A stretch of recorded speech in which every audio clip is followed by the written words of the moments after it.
Hello everyone, मैं हूँ रोहित शंकर माने और हमने बायोस्टैटिस्टिक्स की लेक्चर सीरीज स्टार्ट की है। तो हमारा लेक्चर फर्स्ट है। यहाँ पे हम डिस्कस करने वाले हैं सैम्पल एंड देयर टाइप्स की। तो चलिए दोस्तों, वीडियो को स्टार्ट करते हैं।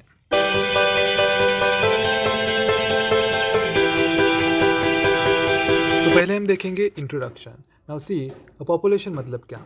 Population means what the set contains all members of specified group, means what the entire list of possible data values. Next आता है sample. Sample means what the data set contains a part or subset of a population. The size of the sample is always less than the size of population from which it is taken. Now एक हम example देखते हैं।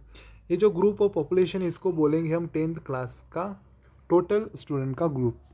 Okay तो इस 10th class के total students के group में से हमें सिर्फ स्टडी करने हैं उन बच्चों को जिनको 50% से अबव आते हैं। ओके तो हम क्या करेंगे, सब बच्चों को तो नहीं लेंगे ना। तो हमें पता होता है कि किन किन बच्चों को 50% से अबव आते हैं, तो उनको हम इधर से सिलेक्ट करेंगे और उनका हम स्टडी करेंगे। तो ये जो बच्चे हैं, ये बच्चों को 50% से अबव आते हैं। तो देखो, इसको हम बोलेंगे पॉपुलेशन। मतलब क्या है, 10th क्लास की पूरे बच्चे हैं तो इसको बोलेंगे पॉपुलेशन। इसमें से हमने सिर्फ 50% अबव आने वाले बच्चों को सिलेक्ट किया तो इसको बोलेंगे हम सैम्पल। और ये जो पूरी प्रोसेस को बोलेंगे हम सैम्पलिंग। सैम्पलिंग के बहुत सारे टाइप्स है। फर्स्ट टाइप्स आता है random sampling, systematic sampling, convenient sampling, cluster sampling and the stratified sampling. चलो हम देखते हैं। तो पहला टाइप आता है random sampling. See, the arrangement of conditions in such a manner that every atom of whole universe from which we are to select the sample shall have the same chance of being selected as any other atom. Among all the probability sampling procedures, random sampling is the most basic and least complicated. It requires that a complete list of every element in the population be obtained. Computer generated lists are often used with random sampling. तो इस method का एक कहना है कि random sampling मतलब जो for example हमने 10th क्लास की बात कर रहे हैं। ओके तो 10th क्लास में सारे बच्चे तो होशियार नहीं होते ना। कोई मतलब 50% से नीचे आने वाले होते, 50% से अबव आने वाले होते। तो रैंडम सैम्पलिंग में हमें क्या करना है कि यहाँ पे हम हमारा कोई टारगेट नहीं होता यहाँ पे कि मतलब 80% या 90% आने वाले बच्चों का ही स्टडी करना है या फिर 40% का ही स्टडी करना है। ऐसा कोई टारगेट नहीं होता। जो जिसको 40% आता है उसको हम लेकर भी स्टडी कर सकते हैं, जो 50% आता है उसको लेकर भी हम स्टडी कर सकते हैं, जिसको 90% आता है उसको लेकर भी हम स्टडी कर सकते हैं। तो this is called as a random sampling. Now next method is systematic sampling. Now see, prepare a list of all elements in the universe and number them. The list can be according to alphabetical order as in the records. Then from the list every third or every eighth or any other number in the like manner can be selected. From this method, population needs to be homogeneous. This method is frequently used because it is very simple, direct and inexpensive, also known as pattern, serial and chain sampling. उसी a method में क्या होता है कि यहाँ पर हम बात करें 10th क्लास की। एज आई टोल्ड यू, हर एक बच्चे का परसेंटेज सेम नहीं होता। तो यहाँ पर भी हम सेम करेंगे। जितने 10th क्लास में बच्चे हैं उन सबको हम एक साथ लेंगे, उनको नंबर करेंगे। मतलब फर्स्ट सेकेंड थर्ड ऐसा हम उनको काउंट देंगे। इस नंबर के आधार पे हम क्या करेंगे, जो अल्फ़ाबेटिकली ऑर्डर हमने उनको दी है उस आधार पे ऊपर हमने उनको सिलेक्ट करना है। मतलब for example first time study करने के टाइम में एक को सिलेक्ट करूँगा, दो को सिलेक्ट करूँगा, थ्री को सिलेक्ट करूँगा। सेकेंड टाइम स्टडी जब मैं करूँगा तो उस टाइम में क्या करूँगा, 4, 5th, 6th तो लूँगा। या फिर थर्ड टाइम करूँगा तो 7th, 8th, 9th को लूँगा। तो ऐसे मैं स्टडी कर सकता हूँ। अदरवाइज़ मैं ऐसे भी स्टडी कर सकता हूँ। फर्स्ट टाइम में मैं 1 को लूँगा, 3 को लूँगा, 5 को लेंगे हम। ओके तो ऐसे हम स्टडी कर सकते हैं। 2 और 4 को मैं बाद में लूँगा। तो this is called as a this one method. The next method is a stratified random sampling. Now see here what we are going to do.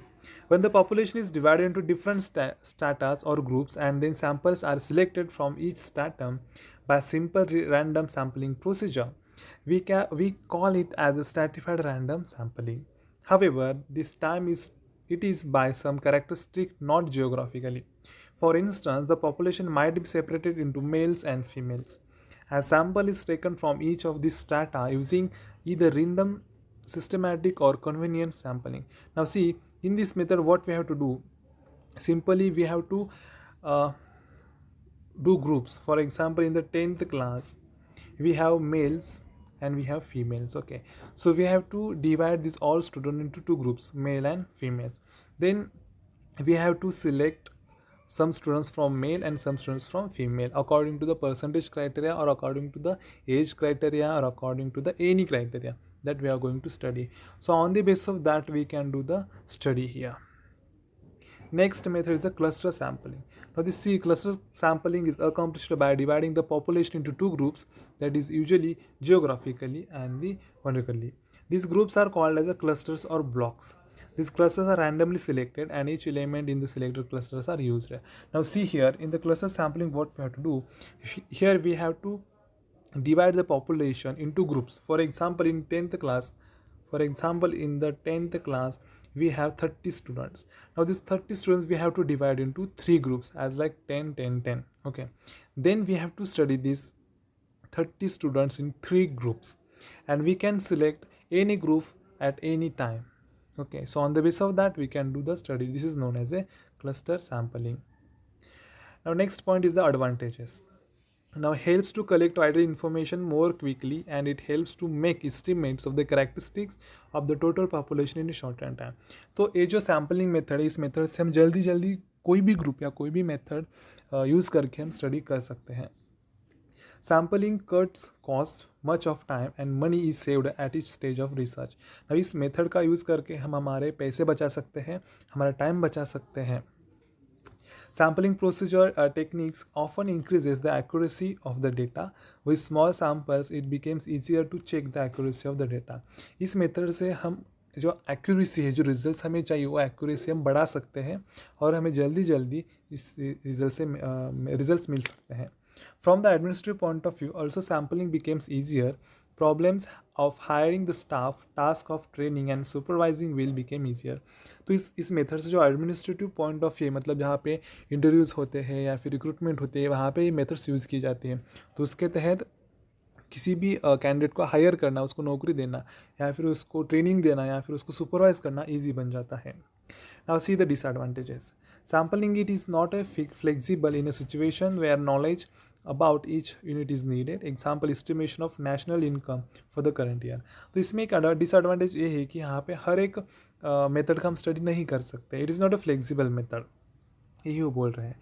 Reliability of information depends upon the representativeness of the sample of the total population. Most of the sampling techniques require the service of the sampling experts or statistics. तो यहाँ पर sampling जो हमें study करना है उसके लिए हमें एक्सपर्ट्स की ज़रूरत होती है, हम खुद ऐसे नहीं कर सकते. हॉस्पिटल पेशेंट्स में be different than those in the community. तो यहाँ पर अगर हम कम्युनिटी की बात कर रहे हैं तो हम सब कम्युनिटी को एक साथ स्टडी नहीं कर सकते. उन्होंने एग्जाम्पल दिया है कि हॉस्पिटल पेशेंट्स और कम्युनिटी में जो होते हैं वो डिफरेंट होते हैं.